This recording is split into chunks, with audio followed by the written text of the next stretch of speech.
Choosing your zombie team is certainly an important step for your preparation.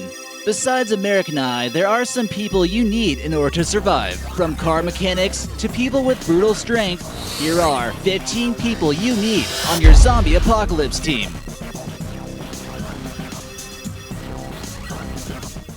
Number 15. Car mechanics. Certainly, the last thing you want to happen during a full-blown zombie apocalypse would be for your zombie escape vehicle to break down in the middle of a zombie-infested part of town. You'd be like a sitting duck surrounded by a group of hunters that want to eat you. Don't take that chance. You need a mechanic on your team that knows what he's doing. Properly maintaining a vehicle can be a lot of work. Coming across an old vehicle may be your only chance to escape. They might be able to find alternative ways to keep your engine running, or even know how to start different cars with various methods. Not all cars are properly prepared for the zombie apocalypse, but maybe a mechanic would know a few tricks to give the car just what it needs to keep you alive. Number 14. Hunters. The zombie apocalypse is certainly not the time to go all vegetarian. Without a proper food source of protein, your zombie apocalypse team will ultimately fail. Hunters have often been criticized for harming animals, etc., but the truth is, they were just preparing for the zombie apocalypse the entire time. Having someone who knows how to properly hunt down an animal will be an enormous asset on your team. Hunting is a skill which many people may have trouble with, especially if they lived in the city. There are quite a few things many hunters will look for when going in for the kill. Certainly things like looking for footprints, scat, broken branches are little details that experienced hunters are known to look for. Hopefully, after spending time with one, their ability to hunt down animals will rub off on you, and you will eventually learn how to hunt on your own. Number 13. Agricultural expert. In order to properly restore some civilization and rebuild a community that's not completely nomadic, it would be preferable to have a second type of resource that can be properly stored throughout winter. In order to do this, you would need an agricultural expert as well. Being able to grow things like grains or beans that can ultimately be stored and be eaten will not only provide you with a more balanced diet, but something that doesn't spoil as quickly as meat. Not having to constantly search for meat will allow for permanent settlements, and you won't feel like a group of barbarians. Find someone who is an expert on what soil to use, what seeds to grow, and how to properly grow plants, and this will prove to be extremely useful for staying properly fueled throughout the apocalypse. Number 12. An electrical expert.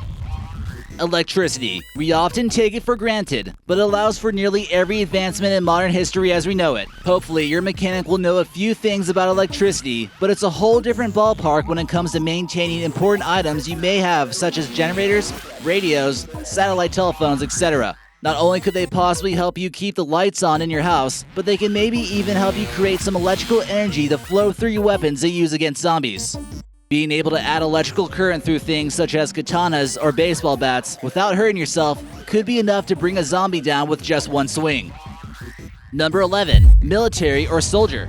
Soldiers are basically trained to properly handle violent, chaotic situations and are normally in good physical condition. Chances are, now that the apocalypse has broken out, they are no longer part of Uncle Sam's property, and you can maybe recruit them for your team. While everyone is doing technical work and trying to get the base established, a soldier would be great to have on the team and stand guard against the hordes of zombies or other raiders trying to loot your settlement. Even if they'd never seen combat before in their lives, they should at least know the basics of how to use a firearm and martial arts.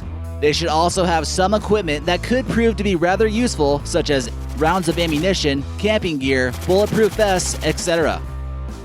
Number 10. Interpreters. Chances are zombies will not be speaking French, so there's no point in trying to negotiate with them. Finding someone who knows a foreign language could also prove to be useful in the long run, because it's very possible you may have to enter a foreign country in order to escape the zombies. If you find this to be the situation, this is where an interpreter would come in handy. You and your team might be able to pick up radio signals, but they don't really mean much if you can't understand the language now, do they? You can also expect other people to be on the move coming to your country, and it's also important to be able to communicate with them. Try to pick up an interpreter of a country that's close to yours in order to maximize their effectiveness. Number 9. Scientist. Every successful zombie apocalypse team will need to have at least one scientist. Subjects such as chemistry and microbiology will be the most important, since you'll likely be trying to find a cure for the zombie apocalypse. In addition to having proper equipment, scientists will hopefully be able to give you insider information about the virus, how it mutates, spreads, and how it affects people.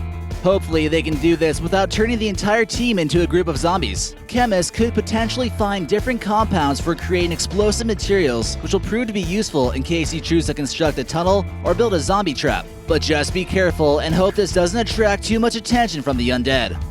Number 8. Blacksmiths.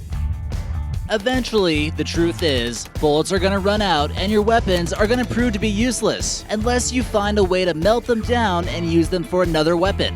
This isn't gonna be possible without having a blacksmith on your team. Melee weapons may prove to be more effective than firearms anyways because of the lack of noise. There will be an abundance of scrap metal all over the place, and this abundant resource can potentially be turned into useful tools with a quality blacksmith on your team. Weapons like knives, swords, maces can all be crafted, which will keep your team safe from zombies lurking near your settlement.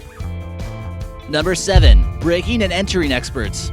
Looting will be a solid way to gather resources when the apocalypse strikes. Stores will get ransacked, villages will be pillaged, and many valuables will become accessible this way. Warehouses could still be stocked full of supplies, but there's only one setback. They're completely locked and inaccessible.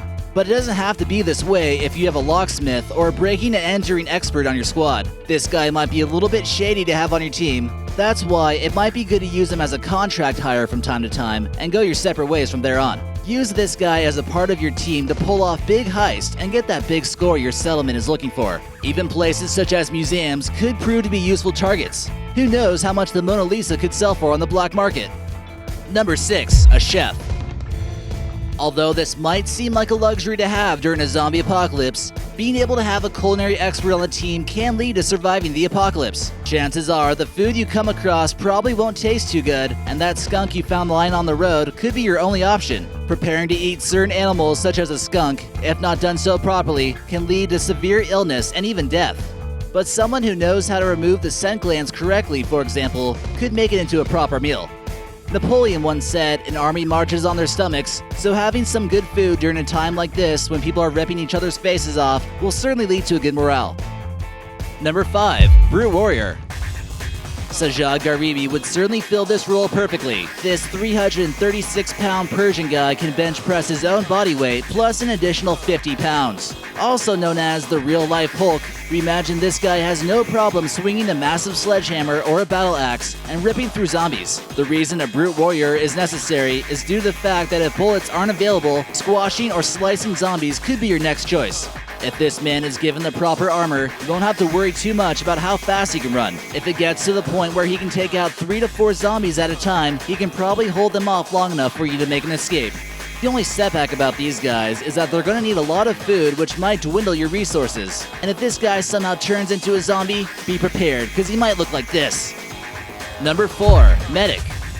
A medic is really going to come in handy. You can't afford to lose one of your valuable team members, especially when they don't have the virus. There are plenty of non-infectious injuries that you might come across during the apocalypse that can be treated, but only if you have the proper experienced medic, nurse, or doctor. A field medic would be good because they are already used to being on the go, and they should be able to fix up minor injuries with their medic kit. Someone like a soldier who might have received some kind of laceration or wound during a battle could be fixed up quickly with some stitches. This will get them back on the move again. Number 3. Survivalist. This person will certainly have some similar qualities to a hunter, but just have a general all-around good knowledge of the outdoors. How to make shelter, what berries are safe to eat, how to trap animals, fishing, camping, all these things are great to know. It's obviously going to be a better choice to live in a rural area, and it's clear that not everyone knows how to do this. So many people will completely lose their minds because they don't have their cell phones or Facebook for a couple days. They could really care less, nor would they care if they get a little bit of dirt on their face. Number 2. A raider. Although raiders are not going to be very popular during the apocalypse, this might ultimately be the person on your team that could be the most valuable. Basically, these guys are your common thugs, ready to loot, plunder, and destroy for the ultimate good of the new settlement. They need to be someone you can trust that will give up a fair share of supplies for everyone. Finding someone who's willing to sacrifice their life and is good with all kinds of different weapons is what you're looking for. In comparison to the brute warrior, the raider needs to be stealthy, swift, and able to run quickly. Only use this member of the team when absolutely necessary on a matter of life and death. And number 1, the leader. Who will make the most important decisions for the ultimate survival of the zombie apocalypse team? Who has the best fighting skills and is the most intelligent? Who has proven themselves in the past and can be relied on without you questioning them? This person is the leader of your squad, and they are ultimately the most important person on your team. The leader should have at least 3 of these skills we mentioned and should be quite versatile in any situation. You'll be quite surprised how quickly a leader will stick out from the rest, considering a scenario like the zombie apocalypse. They will most likely be the one who is able to provide the most food, have good social skills, have the most knowledge about how to survive in the wilderness, and be in good physical shape. Choose your leader carefully, make sure they aren't abusing their power, and possibly you will survive the apocalypse. Thanks for watching, and be sure to hit that subscribe button for new videos every day.